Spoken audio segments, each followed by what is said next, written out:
So you had the chance last night to perform on the Eurovision stage for the first time. How was it, Isaak? It was crazy. It was like really crazy because, you know, I just heard, like, I know that the years before the Big Five didn't have the opportunity to go on that stage. And, you know, it's the same thing as the final, it's the same location, and but still it's, to us, it's some sort of rehearsal, but, you know, in real time, and you can just enjoy what you're doing there, and you're feeling no pressure because it doesn't really matter, if you know what I mean. Yeah, I mean it does matter. It does absolutely matter, and to be honest, I'm a little bit sad that I'm part of the Big Five, because somehow, you know, after yesterday, I thought like, you know, I would have want to know, you know. Our man is competitive. So who out here will be voting for Germany? Who wants to see Isaak on the right side of that scoreboard? Oh,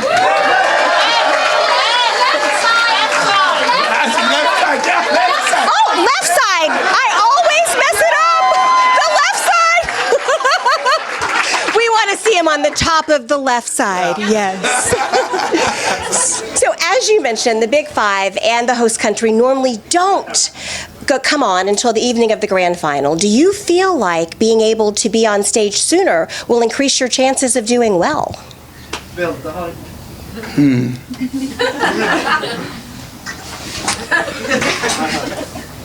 Can you ask the question again? Yes. So since the Big Five normally don't compete until the evening of the grand final, that's the first time that the larger audience sees you. Yeah. Do you feel like performing sooner and more often gives you a chance at doing better overall? Well, it could be. It could be the chance. I mean, I think it's good for people to get to know you. I mean, they don't have that much time. I mean, I'm quite famous in the Eurovision Song Contest bubble. Like since I've won like the German final, everyone in the ESC bubble knew me. But most of the people who watch that show, they're not like that deep into that ESC bubble. So most of them only recognized me yesterday for the first time, and now they have a few days to get to know me better. And if I do it quite well through ways of social media or whatever, it might be good for me. It might be good for me, but you know, I think it depends on who you are and what you're doing. And if I would have been an asshole, which I hope I'm not, it could be worse for me, for the people to get to know me earlier, because they would have recognized, okay, he's not such a nice guy, and then for that situation it might be better to perform only direct on the final. But you know, I think I am the nice guy. So who else thinks Isaak is a nice guy? So I hope this helps. Well, you certainly did well last evening. We had these amazing seats in the arena thanks to Booking.com. And from the audience, we could feel the fire. How does it feel up there for you with all of that heat? I love it. I absolutely love it. You know, I mean, it is hard. It is hard, but it's okay actually. I can deal with that. You know, I've been a ranger when I was a kid, like, and then I have a lot of experience with campfires.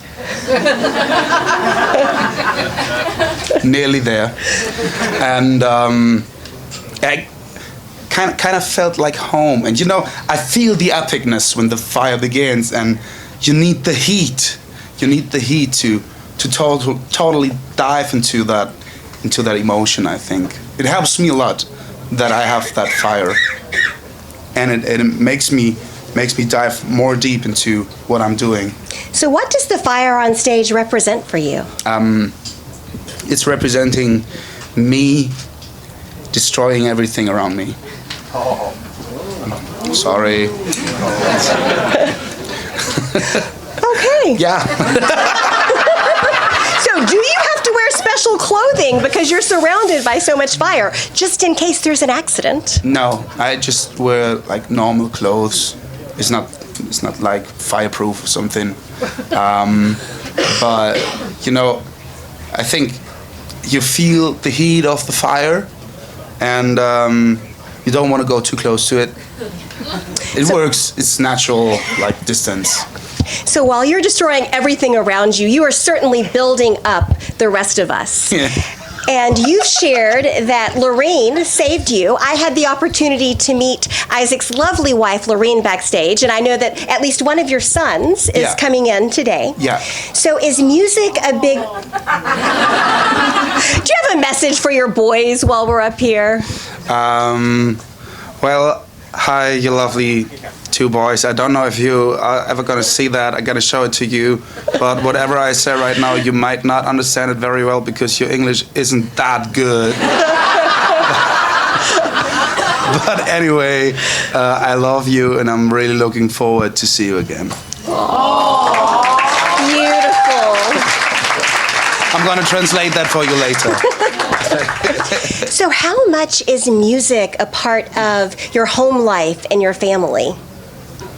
Well, it is there, to be honest. It's absolutely there. I mean, it's my job. It has always been my job. And my kids grew up with it.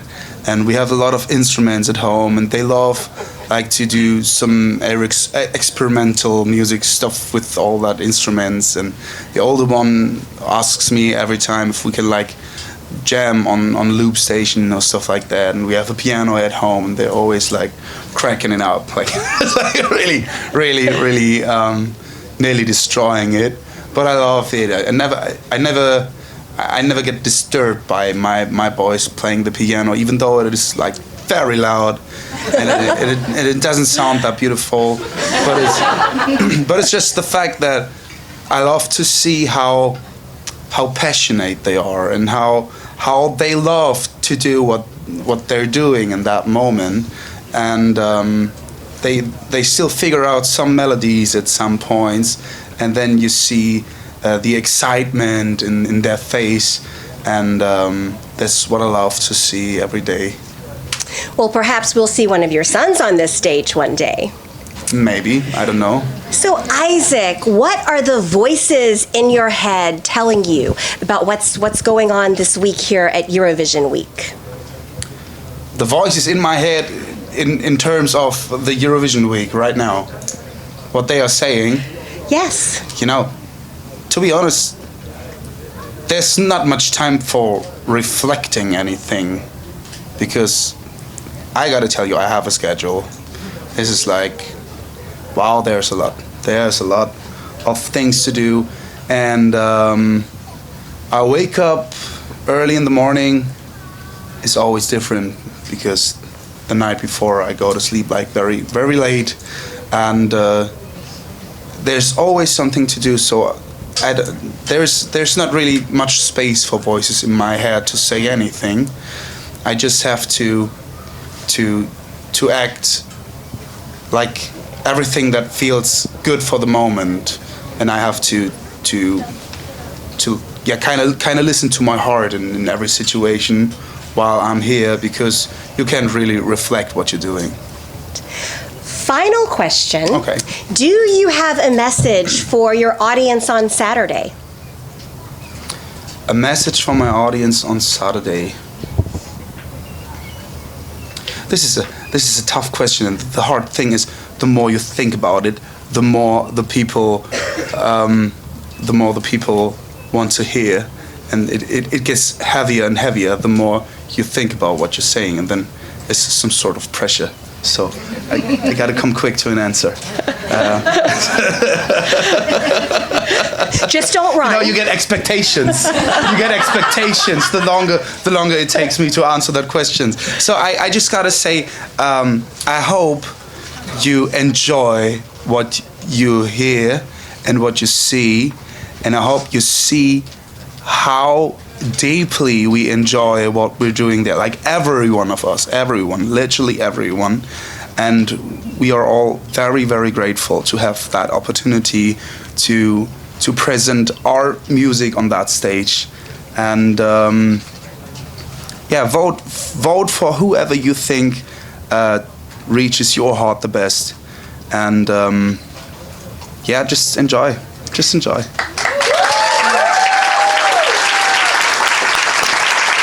Who's voting for Isaak on Saturday? Woo! All right. Well, we are actually going to turn it over to the audience for a few questions before we give them an opportunity for a quick meet and greet. Thank you, Isaak. Yeah, thank you. Thanks a lot.